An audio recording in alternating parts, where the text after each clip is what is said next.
Hello and welcome. This is Jasur from Shanghai Silk Road and also JRN Firm, corporate consultancy company based in Shanghai. In this next episode, we're going to answer some of the frequently asked questions regarding starting a WFOE in Shanghai specifically.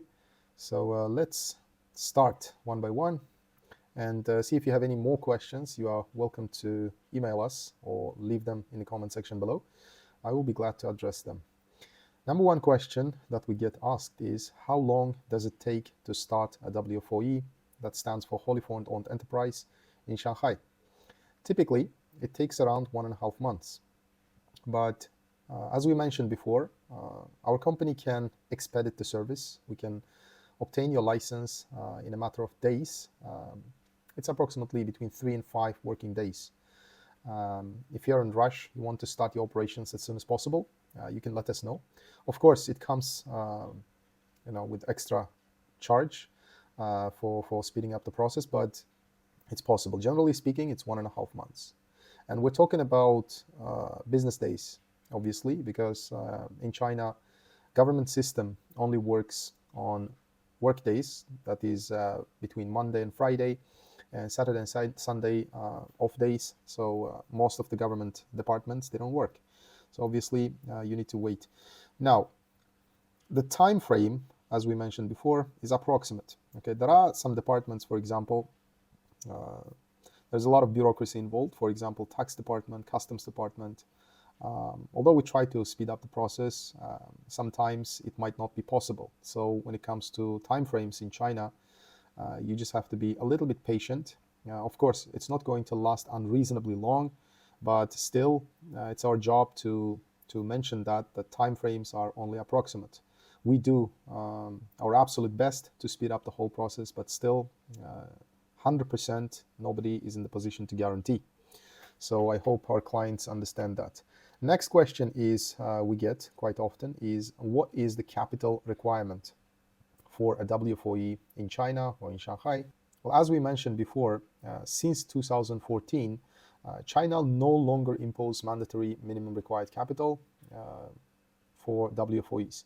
You can literally start your company without injecting any capital, and you can also sponsor your foreign employees' visas with the same company, okay, without injecting any capital, as long as your employees qualify for work permit. We're going to discuss the work permit requirements in a moment, but yeah, you don't have to really inject any capital since 2014.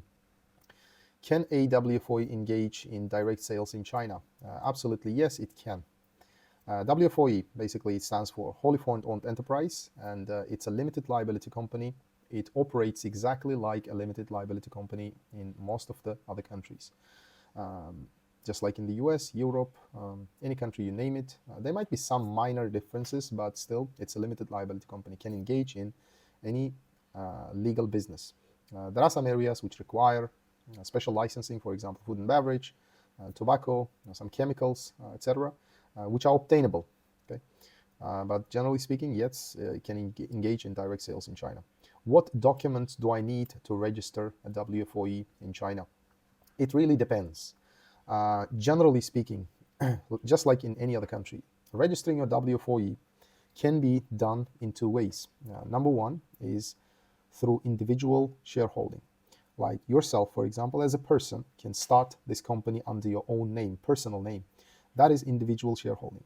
You means that you will be the owner of this company. So in this case, set of documents required is different. All you have to do is provide a copy of your passport, and if you're in China, that is a copy of your visa, and also a copy of the entry and exit stamp. This stamp is basically given when you're crossing the border into China at the airport. So you just have to provide the copies, that's it. But as an individual shareholder, if you're outside of China, then you have to contact the Chinese embassy and get your passport legalized and obtain that legalization document, okay, with a special seal, and send that legalization document by post to us. Okay, so that's the only document you require to register a company in China. A lot of people sometimes mix and confuse with the requirements to obtain work permit and the requirements to start a company. They sometimes think that they have to provide non-criminal background check or their diploma, etc., etc. those documents are required when you're applying for your work permit in China, okay, not for the company registration. For company registration, just like I said, as a personal shareholder, as an individual shareholder, you just have to provide the copy of your passport. If you're in China, copy of your visa and entry-exit stamp. If you're outside of China, just contact the Chinese embassy or consulate, get your passport legalized, get that original document, legalization document, and send it to us by post. But what if, this is the second option now, what if you want to register the company under your existing company? Let's assume you have a company in the US, you want to use that company as a mother company and register your WFOE under its name. So in this case, additional to your personal documents, because as a person, you're still the company director, which I'm assuming, but the company shareholder is going to be a US company. So in that case, you just have to, again, contact the Chinese embassy, get the set of documents of your US company legalized through the Chinese embassy or consulate, and then send those original legalization documents to us by post.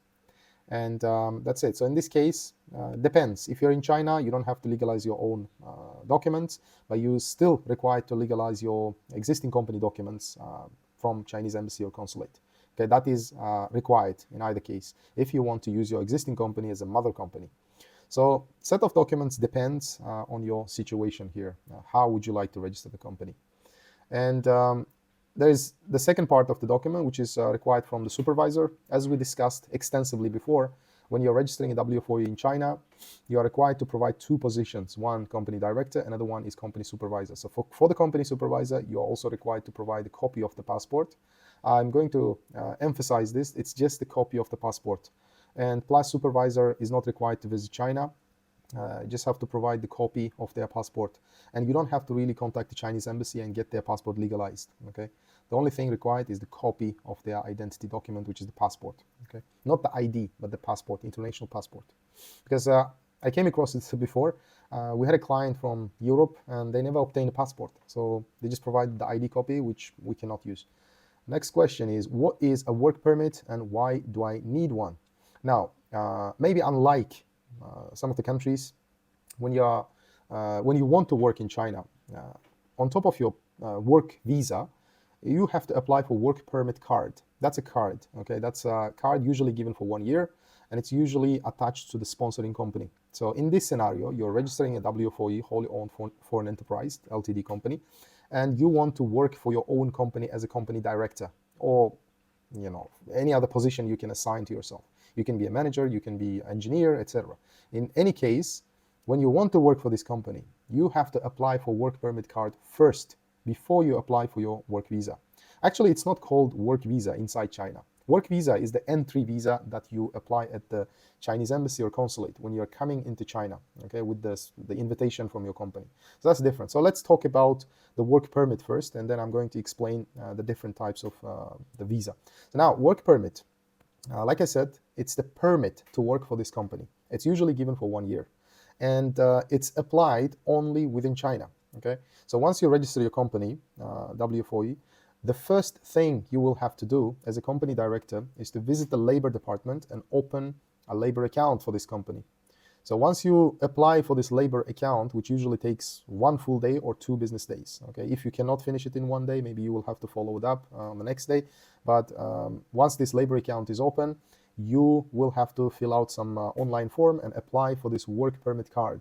Usually during the work permit card application, you will have to provide all the necessary documents for this applicant. It can be you if you're doing it yourself. So what are these documents? Usually they are the requirements for the work visa, and they are the same requirements. Number 1 is minimum bachelor's degree. So the degree should be basically from a recognized university. You can check if that university is recognized or not through the UN database, which I talked about before. So this university, the degree issuing university, should be recognized university, okay? Recognized should be listed in the UN database.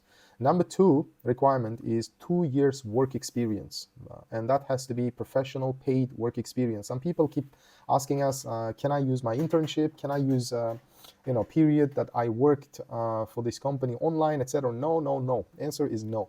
It must be paid professional full-time work experience. Again, there are some cases that people say, I don't have work experience. Can I use something else, etc.? Unfortunately, no, you cannot. Work experience cannot be skipped, so you just have to provide this. It's a requirement. Now, 2-year work experience should be provided in the headed paper of the issuing company. If you worked for many companies, maybe you can combine, and then the total length of your work experience should still equal to 2 years. So maybe 9 months in one company, and then 1 year in one company, and 3 months in another company, etc. So you can combine. All right. So all the papers should be on the official papers, headed papers of the issuing companies. So that's number 2. Number 3 is you have to provide non-criminal background check from your country of citizenship. Some people live in many other countries which they are not the citizen of, and they assume that because they are not living in their country, they assume that I have to get a criminal background check from this country. No, which is wrong. In China, even if you're not living in your country for a long time, you have to provide background check, non-criminal background check from your own country of citizenship. That is the important part here.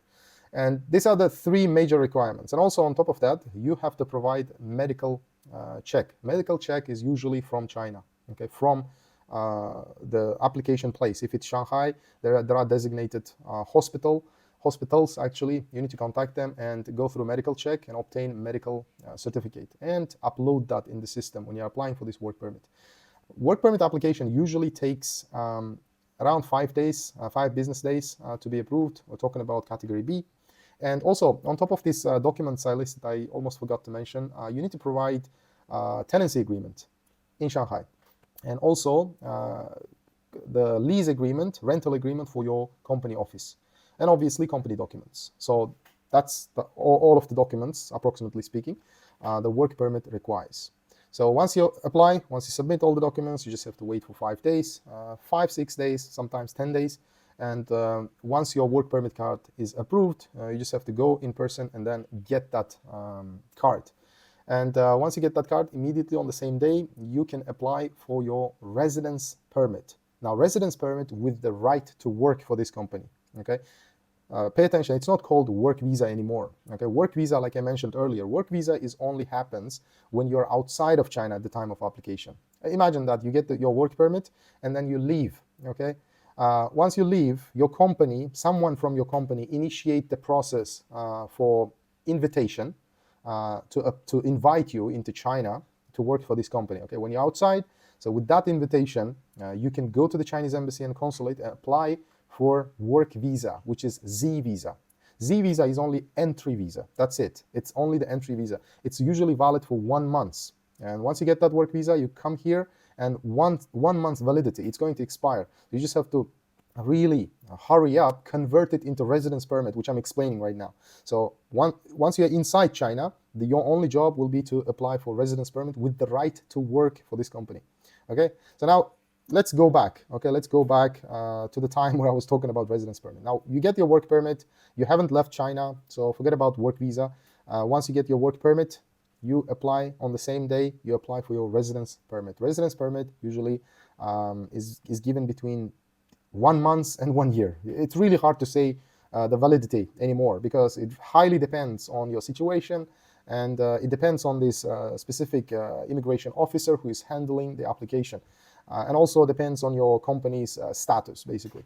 If you have invested some amount of money, although it's not required now since 2014, but if you invest, if you inject capital, that's an added value. It's going to definitely increase the chances of getting a longer visa, residence visa. If not, then you have to talk to this officer. Usually there's an interview. You just have to talk and explain what kind of business you want to do here and answer to their questions. So it depends, okay, on the interview. If they're satisfied, you might get 1 year residence visa. If they're not satisfied, then you can expect anything between 1 month and 6 months, okay? So when you usually get shorter one, the officer is going to mention what is the reason and what you have to do when you come for extension. You just have to listen to them very carefully and make sure you prepare for your extension, okay, accordingly.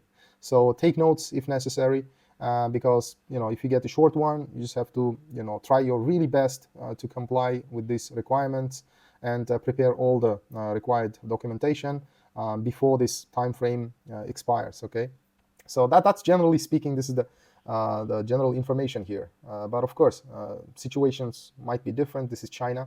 But I'm not saying that the situation or the whole requirements are going to be that different, but still there might be slight differences depending on situation, depending on specifically the officer who is handling your work, permit application and residence permit applications.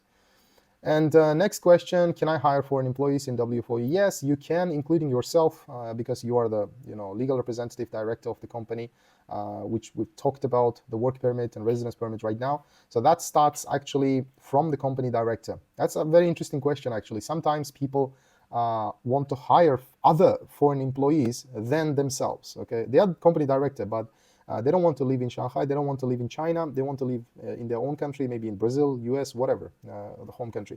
But they ask, can I hire someone else, some other people to run the company, but I want to remain as company director?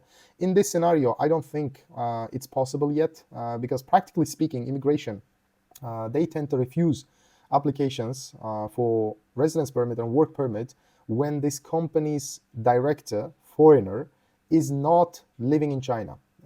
Does not have, specifically speaking, does not have a work visa from this company yet.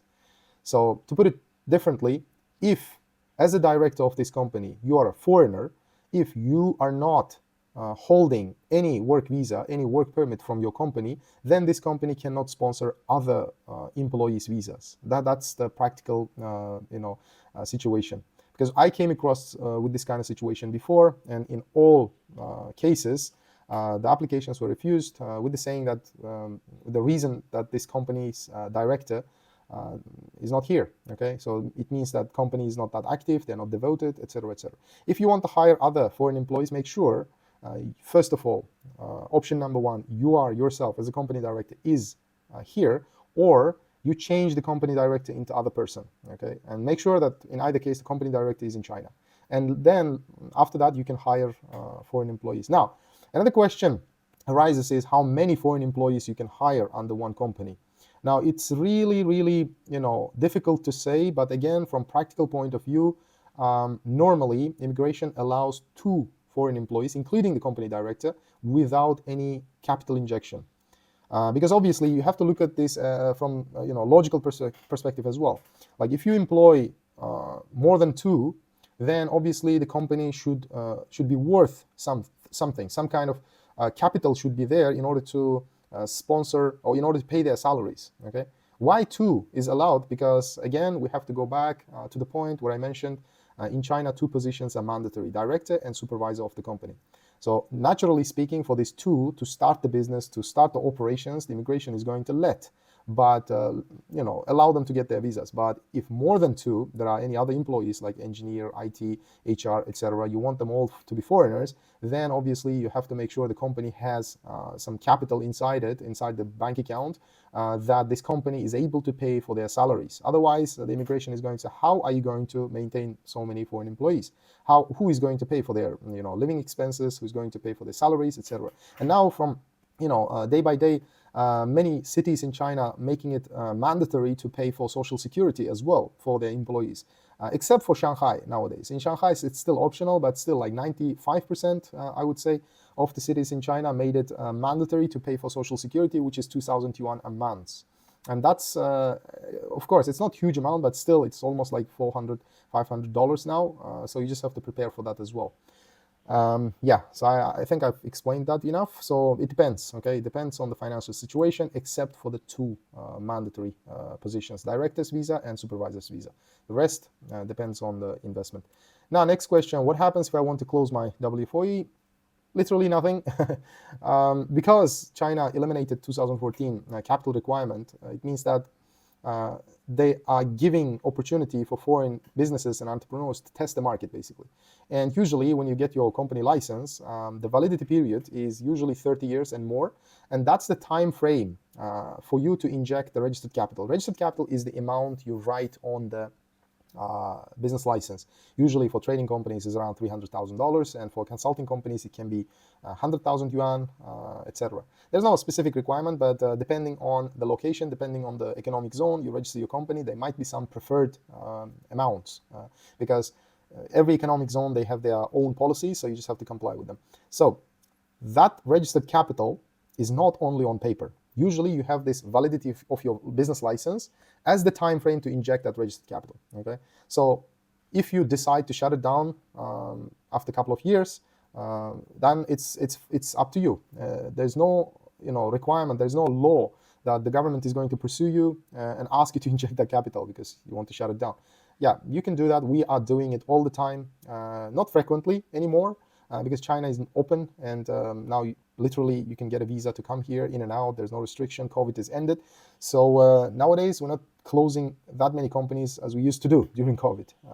So now basically more people are opening up companies than the ones closing. But we did assist our clients to close their companies without any issues whatsoever. And usually it's a lengthy process. It might take anywhere between 2 and 6 months, or sometimes longer if the company has operations, because there's a legwork, there's a paperwork. We have to collect, we have to gather paperwork from different departments. That starts from company registrar, tax bureau, customs bureau, etc., etc. And all of them generally should say that they don't have any problems with you closing the company.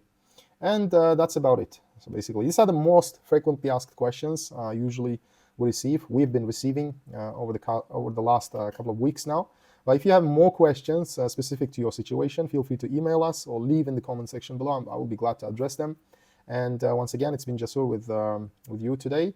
And thanks for watching, and I'll see you guys.